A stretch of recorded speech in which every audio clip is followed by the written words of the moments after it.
is 4, and today I'm just going to be trying to put on some makeup and get ready to take the dog to a dog park. So not that we need makeup to go to the dog park, but I've just been really wanting to sit down and do some makeup. Everything has been pretty chaotic lately, and as I put on makeup, I'll talk about it. Anyway, so lots of stuff with the puppy dog, very good. She's just getting acclimatized very well. And that's a good thing because a lot of other things in life have been chaotic.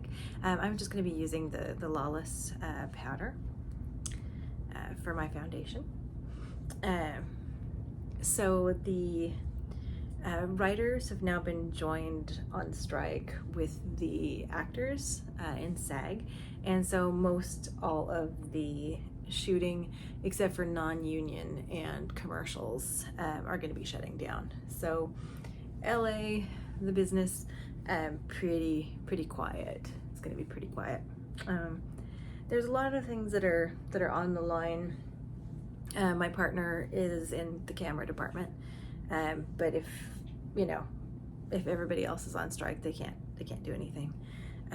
The directors made their deal, but they have a lot of different interests than the writers do and the actors.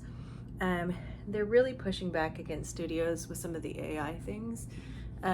With the writers, the idea of AI writing things, compiling things, using things that have already been written that are out there in the world and kind of piecemealing them together. But the actors, I think this is something that people don't think about. With the technology now, they can go ahead and take digital imaging and also the Lawless Bronzer, digital imaging of actors' faces, and they could technically do away with all use of background characters.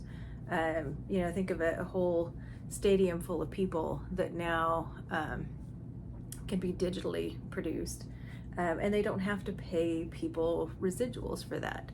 So the idea being, once you were scanned, that the companies could use your likeness in perpetuity, meaning they would never pay you a residual or anything, no money after just the first time of scanning your face, and use your likeness for years with no compensation. So that's one of the things that, if you think about, and this is the Ofra blush, it's rose. I'm trying to go through slowly some of my older blushes and see if I still love them anymore, because I'm trying to winnow just a wee bit with my blushes. So this is one of the ones that's potentially on the chopping block, but we'll see. So anyway, the thing is, people don't think about the trickle-down effect in this way. If you no longer need to have extras, then you no longer need catering, costumes, makeup, all of those sort of things that usually you end up employing people for. So you've now lost a huge swath of people that are getting their income from this type of business. And so, then there's less accounting, less etc., which is less expensive for the companies. But as far as being sustainable for people in the industry, it really hurts a lot of the ancillary, people who work in transportation, less of that. So it's one of those things that people don't think about, that sort of trickle-down effect for people. And I'm going to be using the Oden's Eye. This is the Stone and Rock palette. I kind of wanted to do a greenish look today. So we have a lot of neat green blues in this palette. So it's one of those things that when people like, oh, AI, what's the trouble with that? Well, it just ends up being something that has all these other effects. And the idea being that at a certain point in time,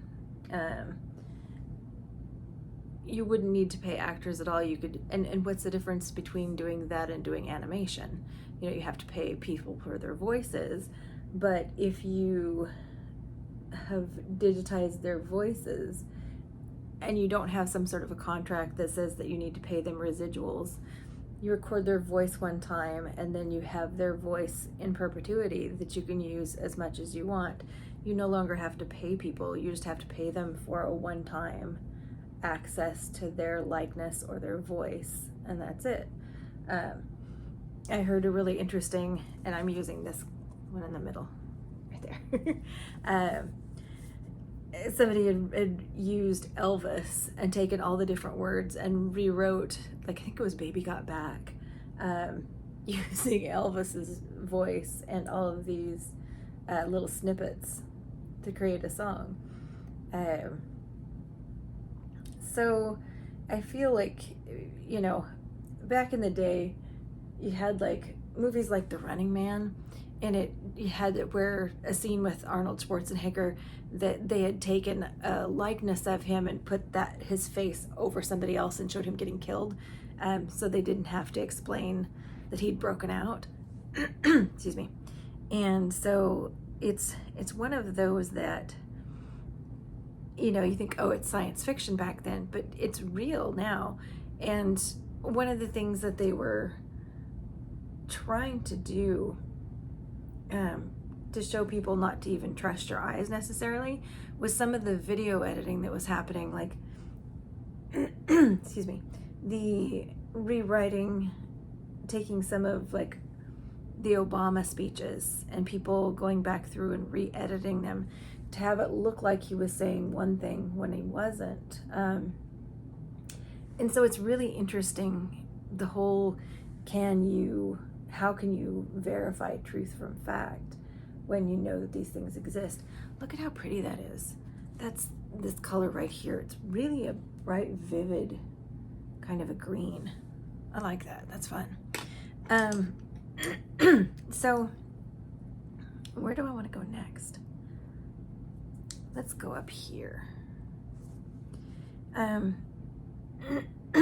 that existential angst, Gary is like, sorry, I apologize. And of course I started doing this and I don't have my water.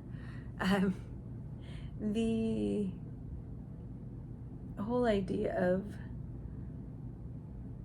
what's possible with technology, because we like to think about what's good with technology, but also the idea of displaced workers. And it's almost like we know that certain industries like the coal industry have gone through this too, where it's like the people have this way of life that's suddenly gone. Same with lumber industry. We did have this issue where I grew up, the idea that, you know, that people who were in trucking or worked with the lumber industry, if they were coming in and limiting the amount of forested acres that could be used for lumber, that it displaced a whole grouping of people. And so it's that whole like trying to look at what the effect of things are and who benefits and does it really help things. You know, in the instance of lumber or coal, needing to be able to re-educate people and be able to give a means of production to them that they're getting taken away from them if possible. As far as acting and so forth, the idea of AI coming in or technology being used to displace a grouping of people, it kind of disregards the idea of amazing talent, where you have people who are actors. You know, if you reprocess, say for instance Meryl Streep, you know, you take all of the things that she says, you take her likeness and program it into a computer and you have it say lines. Are you losing something that really is special and magical about a performance from Meryl Streep? And I think the answer to that is yes. Same with writing. You know, if you throw together some plot points that the computer has decided, you know, these are plot points from movies that have done really well. Let's use this. And a lot of people use different, kind of the equivalent of that, when they're writing a script. You know, there's a certain amount of just, this is a genre and these are the kind of things that happen, and somebody could just have an AI write that, or they could write it and it would be like a rubber stamp of, well, these movies do well. But then you wouldn't have some of the strange, lovely films. For instance, you know, like if we look at you know, like The Sunshine of the Spotless Mind. I can't remember the full name, and I just had it. I was just looking at anything that screenwriter writes is kind of that sort of strange, wonderful. I mean, being John Malkovich, I don't think a computer would think to write that. Eternal Sunshine of the Spotless Mind. There we go. You were probably yelling at your screen. I'm pretty sure you were. That, you know, none of those things, an AI would never come up with that. And then the other thing that's somewhat worrisome about AI writing is that if they're mining things off of the general things that are out there, things that are popular, I feel like we don't always understand the inherent bias of things, and I'm going back in with this guy, that stories about certain kinds of people, either both positive or negative, get retreaded without the idea that there needs to be different types of voices out there, and that things can be maybe racially problematic if you're just going through and you're not having actual people who are creating new stories, new visions. And then the other thing too, you know, I would feel really upset, is a light word, if my likeness was being used for something I didn't agree with. Like, I never agreed to do a film that was maybe racially problematic, but I signed away the rights to my voice or my face, and suddenly I'm doing propaganda for something I completely abhor. Like, you know, do I sue? Do I have the right to sue? Did whatever I signed from the company, you know, have a clause that says, hey, I can't use your face to be the next Hitler for my movement, you know, or to do a film in which I'm a child molester or something like that. I'm going to use this one next in that corner. So I feel like they really do need regulations, and it does need to be protected. And I understand why some of the studios are really, you know, trying to play hardball with this, because that would save them a ton of money. Get rid of all the extras, get rid of all the trickle down from that, save you tons of money, and yet it's really problematic. It has a sliding scale of problems if you just have this carte blanche that yes, you can use AI in any way you want. You can scan people's faces and use them for whatever in perpetuity, and you don't have to pay them for it. So it's like, well, just make an animated movie and then pay your artists, and have to pay your artists a residual, you know. But oh, this is pretty. This is what I wanted. This is really that kind of sparkly green. But I'm loving playing with these Oden's eye palettes. Really fun. I think my other kind of existential angst lately has been, so the Anastasia Beverly Hills, the Cosmic palette came out, and I'm not even going to talk about the Too Faced. Oh, we're trying to get on the bandwagon of cosmic stuff, because that was it was the exact same palette they've come out with like the last three times, the Sunset Stripped. It might be a great palette, but if, like, why would you call it a cosmic palette if it's like browns? It's browns. It looks like a meteorite, and that's it. But that palette came out, and I started looking at it, and I'm like, well, I think I have all of those colors pretty much, but it was alluring. It's like, well, is there a benefit to having it all in one place, or a certain size of a palette? And it's like, well, yes, that could be true. But I started looking at it, and Angela Bright did a video showing all the different palettes that she had, where she could get those colors. And then also some of the, with the Oden's Eye, the other one, is the idea that, like, well, they have all of the colors and they're more intense, because in the ABH palette, there was a lot of more toppery shades that you really had to work at if you wanted a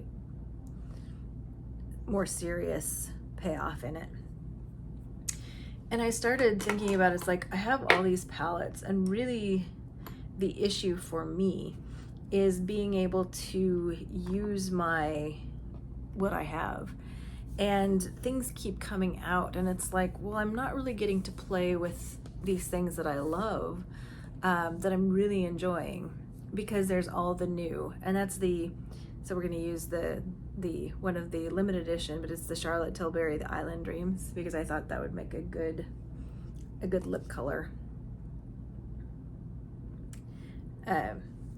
So it kind of set me off with that whole, like, I'm not getting enough time to play with the palettes that I have, the products that I have, which is always going to be a thing. Like, I'm never going to really catch up unless I just decide that I'm going to do panning, or I'm just going to have one palette that I'm using and call it a day.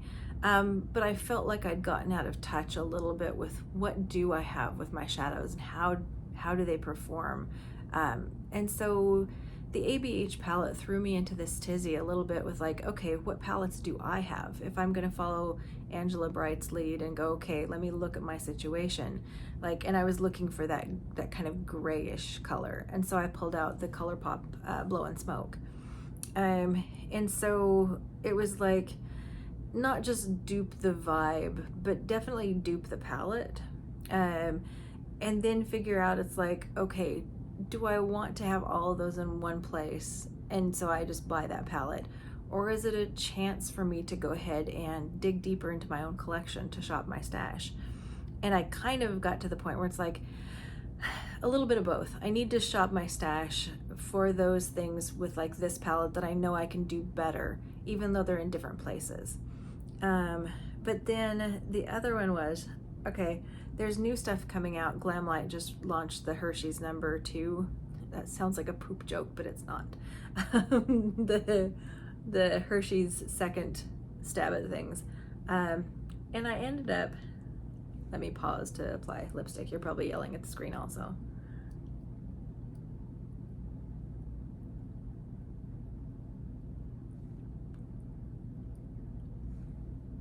See, I think that makes a very nice, to my nice green sparkly look. So I feel like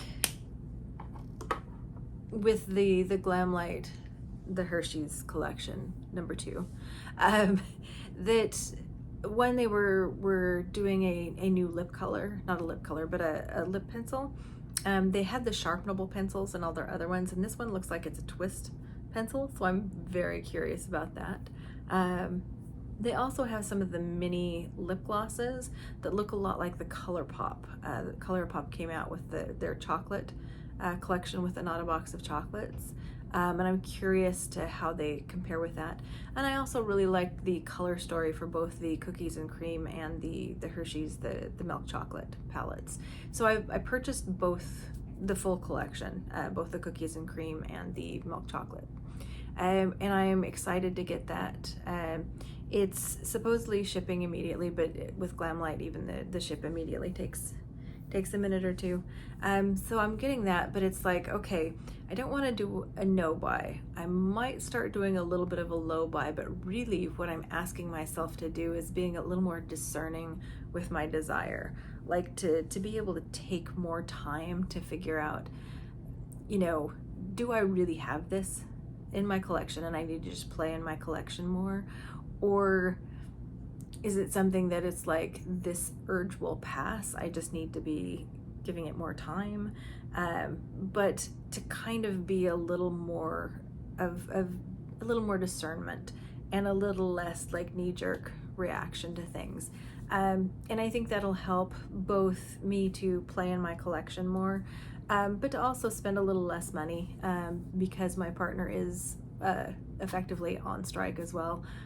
You know, it doesn't hurt me, you know, to just step back a little bit and go, you know, I have other things to say, I have other things to play with. I've got a lot of makeup. We could do a lot of damage. We could shoot a lot of videos, time, you know, if I had the time. So it doesn't help me. I just need to calm down. It's like the whole thing, just calm down and go, okay, I'm gonna give my desire some time. You know, do I really want this? And if so, yeah, we can go ahead and pick it up. But, you know, figure out that sweet spot of not saying, oh, I can't get anything, I need to be careful, I need to win it in. But you know, we're all right, we're gonna be doing okay. If I, you know, I'm needing to pick up something for the channel, I can absolutely do that. If I, just for me, just for fun, I can do that too. But I just wanna make sure I really want it, and I want it where I don't have it better, I guess is the long and the short of that. Okay, before we wrap for today, I have some empties and I've got to talk about these because I want them out of my house and I don't want to wait for an empties video. So we have the Peach and Lily, the matcha pudding. This is a nice lightweight cream, and it's good for daytime. Really like it. Also empty, this is the Briogeo Be Gentle, Be Kind, and this is the Kale and Apple shampoo, all gone. Replace this. Oh, sorry, this is the Kale and Apple conditioner. I did replace the shampoo, also the green apple shampoo. Speaking of shampoo empties, I finished the R&Co On a Cloud shampoo. I like this. I got this through Ipsy. I liked it. The fragrance is all right. It's okay. But I'm not going to repurchase this. But I did like it enough to finish a bottle of it. So there's that. I finished, and this is my replacement of the Olaplex number 4. Love the shampoo. This is one of the few shampoos that I actually do use just like a pea size amount, and it's lovely.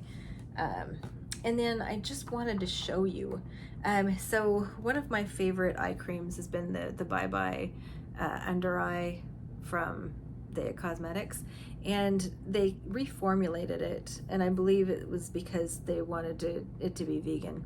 But I just wanted to show you the size difference. This is the exact same amount of product, but it looks a lot smaller. You can't really see that there. That looks more like it, but it's 0.5. Both of those are 0.5, but the packaging is a lot bigger for this one than it is for the other one. But anyway, I did finish this. I like the brightening. I like the fact that it really does a good job of brightening the under eye and also along the occipital bone, where it looks like I'm wearing a highlighter almost, but I'm not. And I like it because it's moisturizing, and I feel like it does a good job. The only thing it doesn't do, like, I wouldn't say it's a huge depuffer at all, but it's definitely moisturizing and brightening, and I do love it. And I've finished another one of these and repurchased it.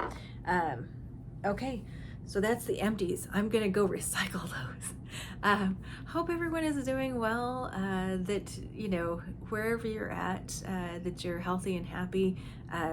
If you have the ability to support labor of different kinds, you know, I'm always a huge fan of doing that, and just taking that time to understand why certain groups of people, why labor is important for everybody, related to the labor like in this case with the WGA, the Writers Guild of America, and the SAG, which is the Actors Union, why they're striking. There's a lot more than just the AI issue. Some of it is wages, some of it is health insurance and their plan with that.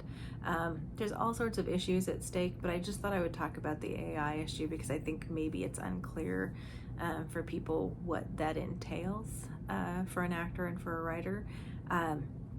But anyway, I will hopefully be less angsty. I think once we take the dog to the dog park, it's really hard for me to maintain my angst at the dog park. So anyway, hope you're all well, have your own equivalent of the dog park, and we'll see you in the next video. Bye-bye.